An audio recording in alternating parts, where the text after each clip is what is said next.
El Evangelio según Mateo. Introducción. En cuanto a grandeza de concepción y al poder con el que se subordina una masa de materiales a unas grandes ideas, ningún escrito de ninguno de los dos testamentos que trate de algún tema histórico puede compararse con Mateo. Theodore Sand. Número 1. Su singular puesto en el canon. El Evangelio de Mateo es el puente perfecto entre el Antiguo y el Nuevo Testamento.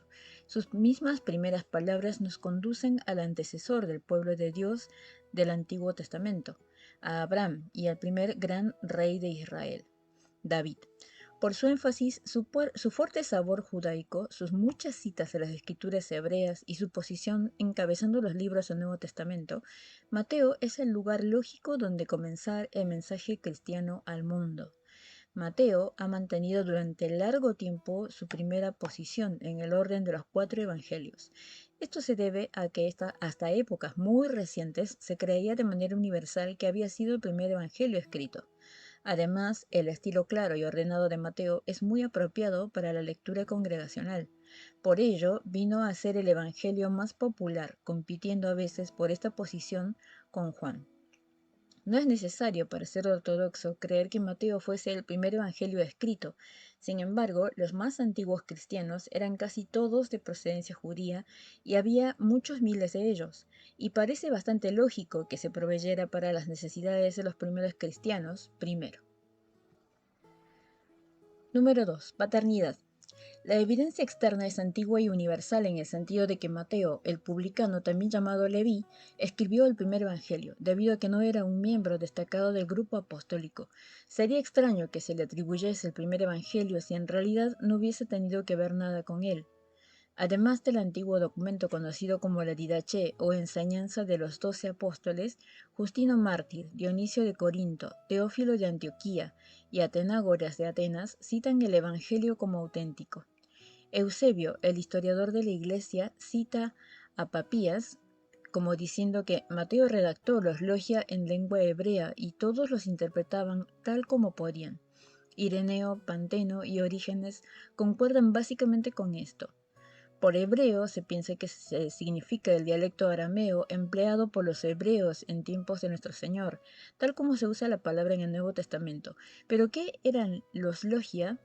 Por lo general, esta palabra griega significa oráculos, así como el Antiguo Testamento contiene los oráculos de Dios, no puede significar esto en la declaración de Papías. Hay 3 opiniones principales acerca de su declaración. Una, que se refiere al Evangelio de Mateo como tal. Esto es que Mateo escribió una edición aramea de su Evangelio con el especial propósito de ganar a los judíos a Cristo y de edificar a los hebreos cristianos, y que la edición griega apareció solo un tiempo después. 2. Que se refiere solo a dichos de Jesús que más adelante fueron incluidos en su Evangelio. 3. Que se refiere a testimonios, esto es, a citas de las escrituras del Antiguo Testamento, para demostrar que Jesús es el Mesías. Las opiniones 1 y 2 son más probables que la 3. El griego de Mateo no tiene la apariencia de una mera traducción, pero una tradición tan extendida, sin disensiones tempranas, debe tener alguna base de hecho. La tradición afirma que Mateo predicó durante 15 años en Palestina y que luego partió para evangelizar en otros países. Es posible que alrededor del 45 después de Cristo preparase un primer esbozo de su evangelio en arameo para los judíos que habían aceptado a Jesús como su Mesías, o solo los discursos de Cristo, y que más adelante hiciese una edición en griego para su uso universal. Algo similar hizo el contemporáneo de Mateo, Josefo. Este historiador judío preparó un primer esbozo de sus guerras de los judíos en arameo y luego redactó el libro en su forma final en griego. La evidencia interna del primer evangelio concuerda bien con un judío devoto que amaba el Antiguo Testamento y que estaba dotado como cuidadoso escritor y editor, como funcionario civil de Roma. Mateo debería ser buen conocedor tanto del lenguaje de su pueblo, el arameo, como de las autoridades gubernamentales. Los romanos empleaban el griego en Oriente, no el latín. Los detalles numéricos, las parábolas acerca del dinero y los términos monetarios concuerdan bien con un publicano, un recaudador de impuestos. Lo mismo el estilo conciso y ordenado. Goodspeed, un académico no conservador, aceptó la paternidad materna de este evangelio en parte debido a esta evidencia interna corroboradora. A pesar de una evidencia externa tan universal y de una evidencia interna tan favorable, la mayoría de los académicos no conservadores rechazan la postura tradicional de que Mateo, el publicano, escribió este libro, y apoyan su rechazo en dos razones principales. En primer lugar, suponiendo que Marcos fue el primer evangelio escrito, lo que se enseña como verdad revelada en muchos círculos en la actualidad, ¿cómo podría un apóstol y testigo ocular emplear tanto material de Marcos? El 93% del material de Marcos aparece también en otros evangelios. Para responder a esto, en primer lugar, no está. No está demostrado que Marcos fuese primero. El Antiguo Testimonio afirma que Mateo fue primero, y por cuanto los cristianos primitivos eran casi todos judíos, esto tiene una enorme lógica. Pero incluso si aceptamos la llamada prioridad marcana y muchos conservadores la aceptan, Mateo habría reconocido que la obra de Marcos estaba constituida primordialmente por las reminiscencias del enérgico Simón Pedro, el compañero de apostolado de Mateo, cosa que mantiene la antigua tradición de la Iglesia. Ver Introducción a Marcos. El segundo argumento que se presenta contra la paternidad de este libro por parte de Mateo o por parte de cualquier testigo ocular es que carece de vívidos detalles. Marcos, que nadie afirma que fuese testigo del ministerio de Cristo, tiene detalles llenos de colorido que sugieren que estuvo allí. ¿Cómo podría un testigo ocular escribir de manera tan escueta? Quizá la personalidad de un recaudador de impuestos lo explique bien, a fin de dar lugar a más de los discursos de nuestro Señor. Leví podría haber recortado detalles no necesarios. Este sería especialmente el caso si Marcos escribió primero y Mateo vio que las reminiscencias directas de Pedro estaban bien representadas.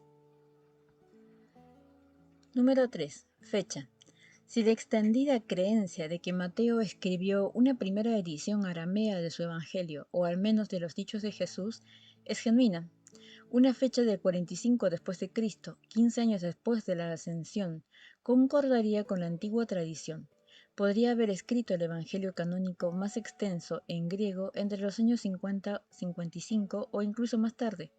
La opinión de que el Evangelio fue necesariamente escrito después de la destrucción de Jerusalén, 70 después de Cristo, reposa mayormente sobre la incredulidad en la capacidad de Cristo de predecir detalladamente aquel acontecimiento futuro y sobre otras teorías racionalistas que ignoran o niegan la inspiración divina. Número 4. Trasfondo y tema. Mateo era un hombre joven cuando Jesús le llamó. Judío de nacimiento y recaudador de impuestos por educación y práctica, lo abandonó todo para seguir a Cristo. Una de sus principales compensaciones fue que llegó a ser uno de los 12 apóstoles. Otra fue ser escogido para escribir lo que conocemos como el primer evangelio. Se cree generalmente que Mateo es el mismo Leví, de Marcos 2:14, y de Lucas 5:27. En su Evangelio, Mateo pretende demostrar que Jesús es el largamente esperado Mesías de Israel, el único legítimo pretendiente del trono de David. El libro no pretende ser una narración completa de la vida de Cristo. Comienza con su genealogía y años tempranos y luego salta al comienzo de su ministerio público, cuando tenía alrededor de 30 años. Conducido por el Espíritu Santo, Mateo selecciona aquellos aspectos de la vida y del ministerio del Salvador que testifican de él como el ungido de Dios. Esto significa Mesías y Cristo. El libro se dirige hacia un punto culminante, el juicio, muerte, sepultura, resurrección y ascensión del Señor Jesús. Y en este punto culminante, naturalmente, se echa el fundamento de la salvación del hombre. Es por esta razón que el libro recibe el nombre de Evangelio. No tanto porque establezca el camino por el que los pecadores pueden recibir la salvación, sino porque describe la obra sacrificial de Cristo mediante la que se hizo posible la salvación. Este comentario bíblico no tiene la intención de ser exhaustivo ni técnico, sino más bien de estimular el estudio y la meditación individuales, y más que nada tiene el objetivo de crear en el corazón del lector un intenso anhelo por el regreso del Rey. Y así aún yo, con más ferviente corazón, y así aún yo, con una más dulce esperanza, gimo por la hora, oh Cristo, de tu regreso. Desfallezco por el flamear de tus pies en tu venida. De Saint Paul por F.W.H. Myers. Bosquejo. En el bosquejo tenemos 1. Genealogía y nacimiento del Mesías Rey, capítulo 1. 2. Primeros años del Mesías Rey, capítulo 2. 3. Preparativos para el ministerio del Mesías y su inauguración, capítulos 3, 4. 4. La constitución del reino, capítulos 5 al 7. 5. Los milagros de poder y gracia del Mesías y varias reacciones ante los mismos, capítulos 8, versículos 1 al capítulo 9, versículo 34. 6.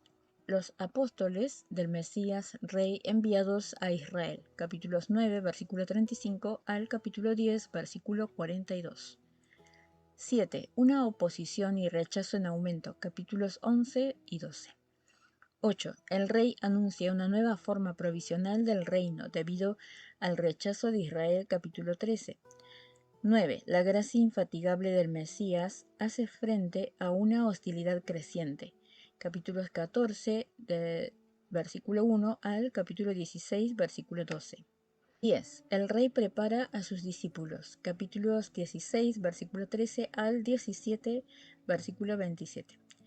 11. El rey instruye a sus discípulos, capítulos 18 al 20.